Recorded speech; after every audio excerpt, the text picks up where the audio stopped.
Hello guys, welcome back to another video. আজ আমি reaction করব ঝিলমিল লাগে রে song from the movie Raghu ডাকাত, যেটা অনেক প্রতীক্ষিত একটা গান। এবং এই গানটা আজকে রিলিজ হয়েছে রঘু ডাকাত টিমে, যে ওয়েস্ট বেঙ্গল 2 স্টার্ট হয়েছে, যেটা ফার্স্ট স্টপেজ আজকে ছিল মালদাতে। সেখানে এই ঝিলমিল লাগে রে সংটা কিন্তু ফ্যান মিটআপে ওখানে লঞ্চ করা হয়েছে। এবং এই গানটা অলরেডি 2.5 লাখের কাছাকাছি ভিউজ হয়ে গেছে।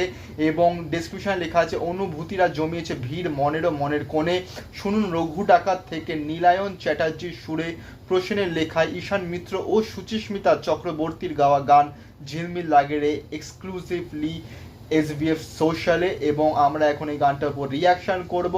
এবং এর আগে ঝিলমিল লাগের সঙ্গে টিজার উপর আমি রিয়াকশন করেছি, সেটারও লিঙ্ক তোমরা ডিসক্রিপশনে পেয়ে যাবে। ভিডিওটা পরে সেটাও দেখো এবং এই ভিডিওটাকে লাইক করো, কমেন্ট করো, শেয়ার করো, চ্যানেলটাকে সাবস্ক্রাইব করো, বেল আইকন অন করো যাতে নতুন ভিডিও নোটিফিকেশন তোমরা সবার আগে পেয়ে যাও। তো চলো স্টার্ট করা যাক।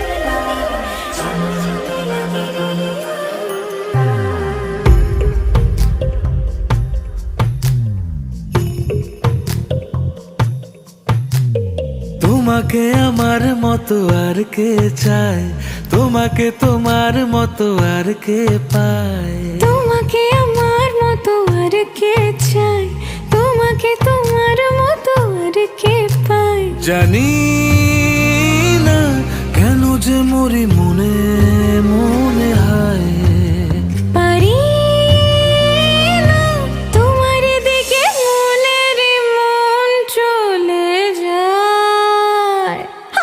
এলে তুমি কাছে এলে অন্য কিছু যেন ভালোই আর লাগে না, পেলে তোমায় কাছে পেলে অন্য কোনো দূরে চলে যেতে দেব না।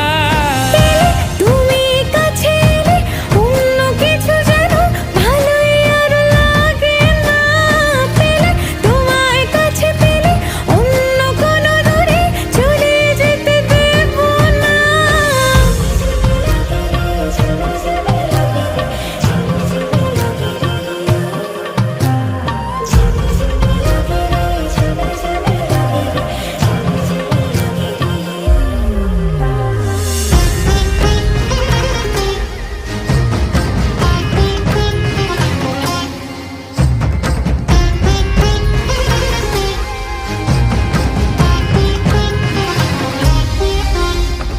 তোমার ওই খেলা কই দেখা দাও আজি, কাজেদের ছুটি হোক দেখো বসে আছি।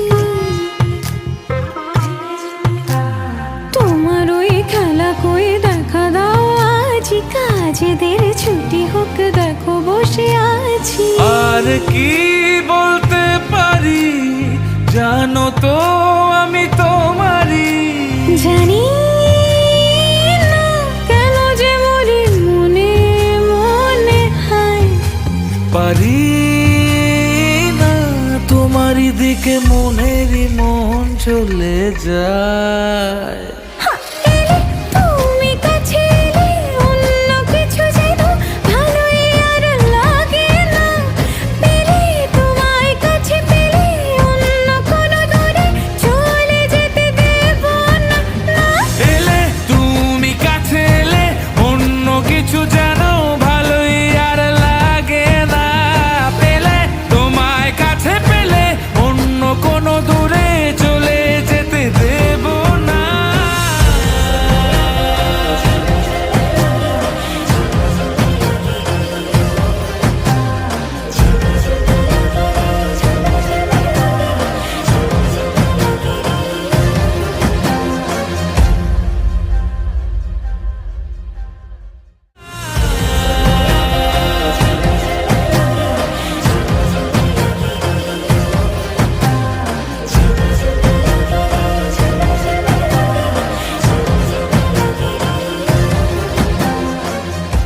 ডান ডান ডান অ্যান্ড জাস্ট অসাম। মানে এটা কোনো দিক থেকেই দেখে মনে হচ্ছে না যে কোনো একটা বাংলা সিনেমার সং। মানে যেভাবে প্রেজেন্টটা করা হয়েছে, যে সিনারিওগুলোকে নেওয়া হয়েছে, জাস্ট অসাম। এর আগে অনেক ভালো ভালো সিনারিওতে বাংলা সিনেমা গানের শ্যুট হয়েছে, কিন্তু এটা জাস্ট অসাম না, যেটা ফিলিং আসছে।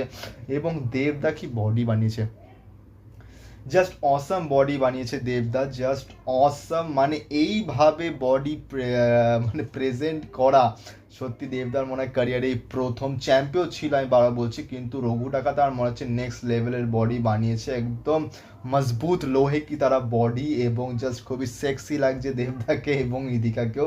এবং ইদিকা একটা জায়গাতে ইদিকা এবং দেবের হাত যদি পাশাপাশি দেখানো হয় মানে একদম জাস্ট দেবদার হাত এত ভালো লাগছে আর ইদিকার এইটুকু। তো যাই হোক না কেন, জাস্ট অসাম কেমিস্ট্রি খুবই ভালো লাগে দুজনের, খাদান থেকে আমরা দেখেছি কেমিস্ট্রি ভালোই লাগে দুজনের। কিন্তু গানটা আমার রঘু ডাকাত সিনেমা অনুযায়ী কোথাও না কোথাও মনে হচ্ছে ফিট লাগছে না। আমার মনে হচ্ছে এটা একটু বেশি কি বলবো, মানে একটা মানে যদি এটা ফিকশনাল ক্যারেক্টার হতো, যদি রঘু ডাকাত একটা ফিকশনাল ক্যারেক্টার হতো যেটা বানানো হয়েছে সিনেমাতে, তো সেইটার উপর তুমি যা ইচ্ছা তাই করতে পারো। কিন্তু যখন সেই ক্যারেক্টারটা রিয়েলি এক্সিস্ট করতো এবং তুমি তার উপর একটা বায়োপিক বানাচ্ছ, তখন আমার মনে হয় জিনিসগুলোকে একটু মাথায় রাখা উচিত। যদি আমরা ছাবা মুভি দেখি তাহলে কিন্তু ওখানে একটা গান ছিল, আমার গানটা এই মুহূর্তে মনে পড়ছে না, সেই গানটা কিন্তু শ্যুট করা হয়েছিল কিন্তু সেই গানটা কিন্তু সিনেমাতে রাখা হয়নি, কারণ ওই গানটা কোথাও না কোথাও ওই সিনেমাটার সঙ্গে ওই ফিল্টার বলতে মানে ওই সিনেমার যে প্যাটার্নটা, গল্পটা যে যার উপর করছে সাম্বাজি মহারাজ, তার ওই জিনিসটার সঙ্গে সেই গানটা যাচ্ছিল না বলে কিন্তু ওই গানটাকে সিনেমাতে বাদ দেওয়া হয়েছিল। কিছু কিছু জিনিস হয় যে একটা যে প্রজেক্টের উপর হচ্ছে তার সঙ্গে ম্যাচ খাচ্ছে কিনা। এই গানটা খুবই সুন্দর, ঝিলমিল লাগে রে, সবই ঠিক আছে, কিন্তু আমার মনে হচ্ছে রঘু ডাকাত এই সিনেমার সঙ্গে এই গানটা কোথাও না কোথাও বেমানান লাগছে। এই গানটা যদি অন্য কোনো সিনেমাতে হতো তাহলে অনেক বেশি সুটেবল হতো এবং মিল খেত, কিন্তু রঘু ডাকাত সিনেমাটা অনুযায়ী আমার মনে হয় এই গানটা একটু মিল খাচ্ছে না। তো যাই হোক না কেন, কিন্তু এমনিতে প্রেজেন্টেশন ওয়াইজ জাস্ট অসাম, দেবদেব এবং ইদিকাকে জাস্ট অসাম লাগছে। এবং আমি যেটা প্রথমে বললাম কোন দিক থেকে মনে হচ্ছে না দেখে যে এটা বাংলা সিনেমার গানের শুটিং, একটা সং ভিডিও, এটা জাস্ট অসাম। এবং দেবদা ক্যা কেহনা, দেবদা তো ফাটিয়ে যাচ্ছে। এবং গান এবং ট্রেলারটা আসছে 20 তারিখ, এর মাঝখানে অনেকগুলো others West Bengal fan meet up যেগুলো রঘু ডাকাত টিম করতে চলেছে তারও অ্যানাউন্সমেন্ট হয়ে গেছে, এর মধ্যে সেইগুলো তারা আস্তে আস্তে কভার করবে, হয়তো আর একটা গান আসতে পারে। এবং দেন একবারে 20 তারিখ আসবে হচ্ছে ট্রেলার, নেতাজি ইন্ডোর স্টেডিয়ামে grand trailer launch event. So best of luck for this film, I am too much excited about this film and মানে আমি এটা নিশ্চয়ই চেষ্টা করবো যে একদম 26 সেপ্টেম্বর যেদিন সিনেমাটা রিলিজ হচ্ছে সেদিন গিয়ে সিনেমাটা দেখি এবং সেদিন গিয়ে রিভিউ দিই। তো যাই হোক না কেন, আমার তো অসাধারণ লেগেছে গানটা, প্রেজেন্টেশনটা, হ্যাঁ ওই সিনেমা অনুযায়ী একটু মিসম্যাচ লাগছে। তোমাদের কেমন লেগেছে বা তোমাদের মন্তব্য কি সেটা নিশ্চয়ই কমেন্টে জানিও, এবং এই ভিডিওটাকে লাইক করো, কমেন্ট করো, শেয়ার করো, চ্যানেলটাকে সাবস্ক্রাইব করো, বেল আইকন অন করো যাতে নতুন ভিডিও নোটিফিকেশন তোমরা সবার আগে পেয়ে যাও। দেখা হচ্ছে পরের ভিডিওতে। Thank you so much.